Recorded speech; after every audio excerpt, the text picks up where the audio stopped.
صحیح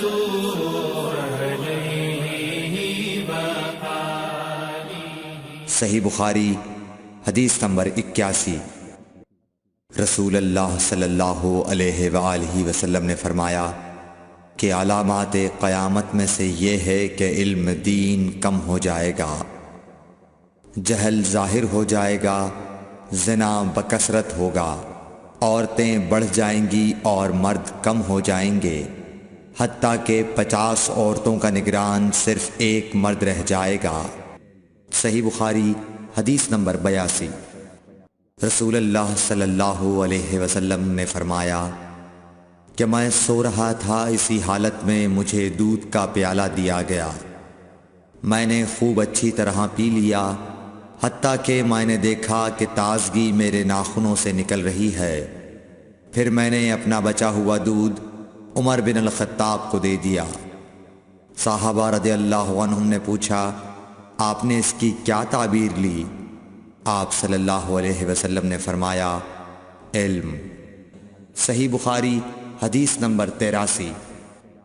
حجۃ الوداع میں رسول اللہ صلی اللہ علیہ وسلم لوگوں کے مسائل دریافت کرنے کی وجہ سے منا میں ٹھہر گئے تو ایک شخص آیا اور اس نے کہا کہ میں نے بے خبری میں ذبح کرنے سے پہلے سر منڈا لیا۔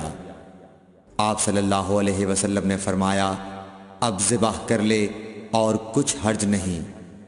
پھر دوسرا آدمی آیا، اس نے کہا کہ میں نے بے خبری میں رمی کرنے سے پہلے قربانی کر لی۔ آپ صلی اللہ علیہ وآلہ وسلم نے فرمایا، اب رمی کر لے اور پہلے کر دینے سے کچھ حرج نہیں۔ ابن عمرو کہتے ہیں، اس دن آپ صلی اللہ علیہ وسلم سے جس چیز کا بھی سوال ہوا جو کسی نے آگے اور پیچھے کر لی تھی تو آپ صلی اللہ علیہ وسلم نے یہی فرمایا کہ اب کر لے اور کچھ حرج نہیں۔ صحیح بخاری حدیث نمبر 84۔ نبی صلی اللہ علیہ وسلم سے آپ کے آخری حج میں کسی نے پوچھا کہ میں نے رمی کرنے یعنی کنکر پھینکنے سے پہلے ذبح کر لیا۔ آپ صلی اللہ علیہ وسلم نے ہاتھ سے اشارہ کیا اور فرمایا، کچھ حرج نہیں۔ کسی نے کہا کہ میں نے ذبح سے پہلے حلق کر لیا۔ آپ صلی اللہ علیہ وسلم نے سر سے اشارہ فرما دیا کہ کچھ حرج نہیں۔ صحیح بخاری حدیث نمبر 85۔ آپ صلی اللہ علیہ وسلم نے فرمایا کہ ایک وقت ایسا آئے گا کہ جب علم اٹھا لیا جائے گا، جہالت اور فتنے پھیل جائیں گے اور حرج بڑھ جائے گا۔ آپ سے پوچھا گیا کہ یا رسول اللہ، حرج سے کیا مراد ہے؟ آپ صلی اللہ علیہ وسلم نے اپنے ہاتھ کو حرکت دے کر فرمایا، اس طرح گویا آپ صلی اللہ علیہ وسلم نے اس سے قتل مراد لیا۔ صحیح بخاری حدیث نمبر 86۔ ہم سے موسیٰ بن اسماعیل نے بیان کیا، ان سے وہیب نے، ان سے حشام نے فاطمہ کے واسطے سے نقل کیا، وہ اسما سے روایت کرتی ہیں کہ میں عائشہ رضی اللہ تعالی عنہا کے پاس آئی، وہ نماز پڑھ رہی تھیں۔ میں نے کہا، لوگوں کا کیا حال ہے؟ تو انہوں نے آسمان کی طرف اشارہ کیا، یعنی سورج کو گہن لگا ہے۔ اتنے میں لوگ نماز کے لیے کھڑے ہو گئے۔ حضرت عائشہ رضی اللہ تعالی عنہا نے کہا، اللہ پاک ہے۔ میں نے کہا، کیا یہ گہن کوئی خاص نشانی ہے؟ انہوں نے سر سے اشارہ کیا، یعنی ہاں۔ پھر میں بھی نماز کے لیے کھڑی ہو گئی، حتیٰ کہ مجھے غش آنے لگا تو میں اپنے سر پر پانی ڈالنے لگی۔ پھر نماز کے بعد رسول اللہ صلی اللہ علیہ وسلم نے اللہ تعالیٰ کی تعریف کی اور اس کی صفت بیان فرمائی۔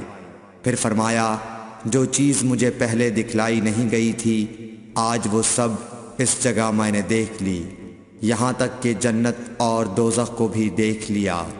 اور مجھ پر یہ وحی کی گئی کہ تم اپنی قبروں میں آزمائے جاؤ گے۔ مثل یا قرب کا کون سا لفظ؟ حضرت اسما نے فرمایا، میں نہیں جانتی۔ فاطمہ کہتی ہیں، یعنی فتنہ دجال کی طرح آزمائے جاؤ گے۔ کہا جائے گا قبر کے اندر کہ تم اس آدمی کے بارے میں کیا جانتے ہو؟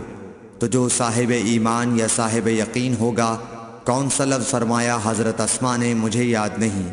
وہ کہے گا، وہ محمد اللہ کے رسول صلی اللہ علیہ وسلم ہیں جو ہمارے پاس اللہ کی ہدایت اور دلیلیں لے کر آئے تو ہم نے ان کو قبول کر لیا اور ان کی پیروی کی۔ وہ محمد صلی اللہ علیہ وسلم ہیں۔ 3 بار اسی طرح کہے گا، پھر اس سے کہہ دیا جائے گا کہ آرام سے سو جا، بے شک ہم نے جان لیا کہ تو محمد صلی اللہ علیہ وسلم پر یقین رکھتا تھا۔ اور بہرحال منافق یا شکی آدمی، میں نہیں جانتی کہ ان میں سے کون سا لفظ حضرت اسما نے استعمال کیا، تو وہ منافق یا شکی آدمی کہے گا کہ جو لوگوں کو میں نے کہتے سنا میں نے بھی وہی کہہ دیا، باقی میں کچھ نہیں جانتا۔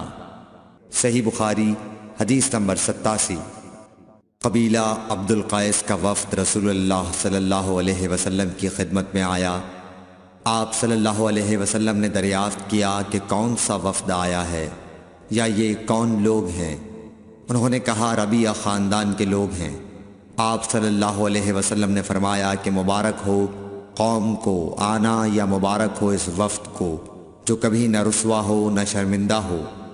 اس کے بعد انہوں نے عرض کیا کہ ہم ایک دور دراز کونے سے آپ کے پاس آئے ہیں اور ہمارے اور آپ کے درمیان کفار مضر کا قبیلہ پڑتا ہے، اس کے خوف کی وجہ سے ہم حرمت والے مہینوں کے علاوہ اور ایام میں نہیں آ سکتے، اس لیے ہمیں کوئی ایسی قطعی بات بتلا دیجئے کہ جس کی ہم اپنے پیچھے رہ جانے والے لوگوں کو خبر دے دیں اور اس کی وجہ سے ہم جنت میں داخل ہو سکیں۔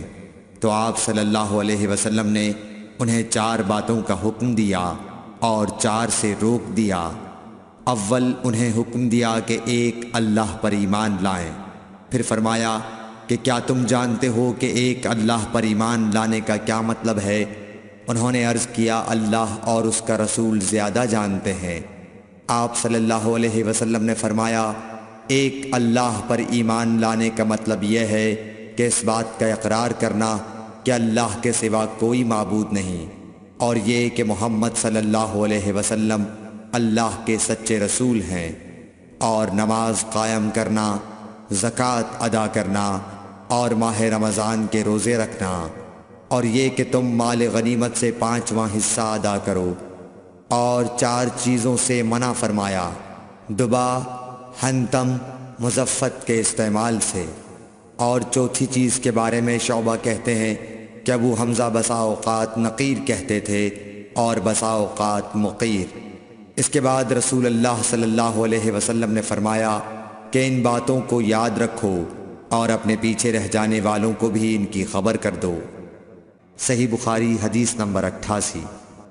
عقبہ نے ابو احاب بن عزیز کی لڑکی سے نکاح کیا تو ان کے پاس ایک عورت آئی اور کہنے لگی کہ میں نے عقبہ کو اور جس سے اس کا نکاح ہوا ہے اس کو دودھ پلایا ہے۔ یہ سن کر عقبہ نے کہا مجھے نہیں معلوم کہ تو نے مجھے دودھ پلایا ہے، نہ تو نے کبھی مجھے بتایا ہے۔ تب سوار ہو کر رسول اللہ صلی اللہ علیہ وسلم کی خدمت میں مدینہ منورہ حاضر ہوئے اور آپ سے اس کے متعلق دریافت کیا تو آپ صلی اللہ علیہ وسلم نے فرمایا کس طرح تم اس لڑکی سے رشتہ رکھو گے، حالانکہ اس کے متعلق یہ کہا گیا۔ تب عقبہ بن حارث نے اس لڑکی کو چھوڑ دیا اور اس نے دوسرا خاوند کر لیا۔ صحیح بخاری حدیث نمبر 89۔ حضرت عمر سے روایت ہے کہ میں اور میرا ایک انصاری پڑوسی دونوں اطراف مدینہ کے ایک گاؤں بنی امیہ بن زید میں رہتے تھے جو مدینے کے پورب کی طرف بلند گاؤں میں سے ہے۔ ہم دونوں باری باری حضرت صلی اللہ علیہ وسلم کی خدمت شریف میں حاضر ہوا کرتے تھے۔ ایک دن وہ آتا، ایک دن میں آتا۔ جس دن میں آتا اس دن کی وحی کی اور رسول اللہ صلی اللہ علیہ وسلم کی فرمودہ دیگر باتوں کی اس کو خبر دے دیتا تھا، اور جب وہ آتا تو وہ بھی اسی طرح کرتا۔ تو ایک دن وہ میرا انصاری ساتھی اپنی باری کے روز حاضر خدمت ہوا۔ جب واپس آیا تو اس نے میرا دروازہ بہت زور سے کھٹکھٹایا اور میرے بارے میں پوچھا کیا عمر یہاں ہیں؟ میں گھبرا کر اس کے پاس آیا۔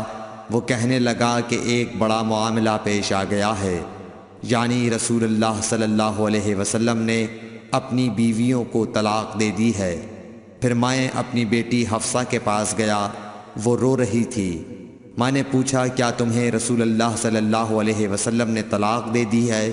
وہ کہنے لگی میں نہیں جانتی۔ پھر میں نبی کی خدمت میں حاضر ہوا۔ میں نے کھڑے کھڑے کہا کہ آپ نے اپنی بیویوں کو طلاق دے دی ہے؟ آپ صلی اللہ علیہ وسلم نے فرمایا نہیں، یہ افواہ غلط ہے۔